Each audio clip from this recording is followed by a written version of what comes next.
Mainly skulls. So although there are bones, all sorts of human remains in lots of museums, it was mainly skulls. They were like the trophies, and certainly that's what we've got in our medical collection.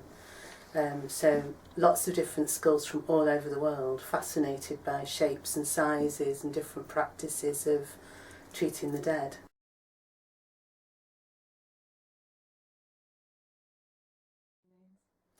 So in the UK, all human remains are governed by the Human Tissue Act, but that only applies to human remains where people died within the last 100 years.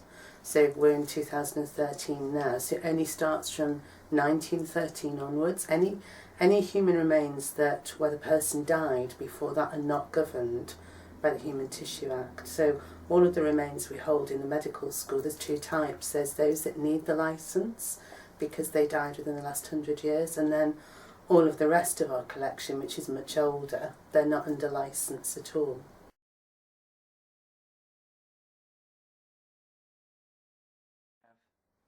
Well, we can just leave them in storage where they are now because we don't use them for teaching or research, so they could just stay there indefinitely. We don't need any permission to do that. But that kind of seems a waste because they're in storage and nobody knows they're there, nobody's using them. So the second option would be to repatriate them if we can, and certainly we've done that with some of our remains. Thirdly, we could donate them to other centres where they could be used. So, for instance, forensic archaeology, where their students could use them. Or we can, under the Human Tissue Act, when we're getting rid of human tissue that is licensed, they call it sensitive disposal, which is cremation, really. So we could do that with our ancient human remains if we don't want to keep them anymore and nobody else wants to use them for any purpose. We could do what's called sensitive disposal, which would be cremating them.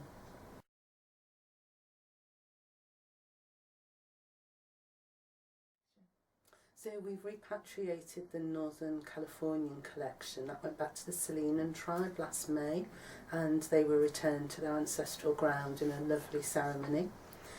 We've just given back the Maori collection. That's gone to Te Papa Museum back in Wellington, and all of that collection they'll do some research on it and try and get that back to its tribal origins.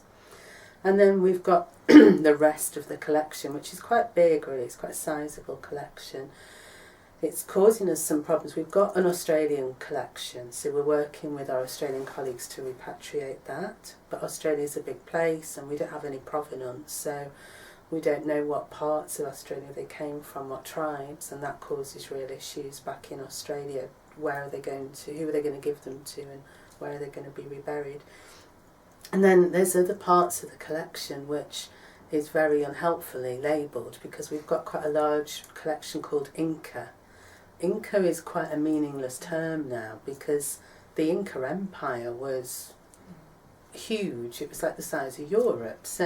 And it covered about 4 or 5 different countries as we know them now. So, and also Inca referred to the higher class within that empire. So we have no way of really knowing who to give them back to. And then we've got a skull that's labelled as kafir, which is a racially derogative term for somebody with black skin from the southern African continent.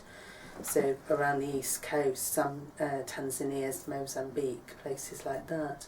And that was a term that was a racially derogative term, but again it means that we don't know where that person came from, therefore there's nobody to really give it back to.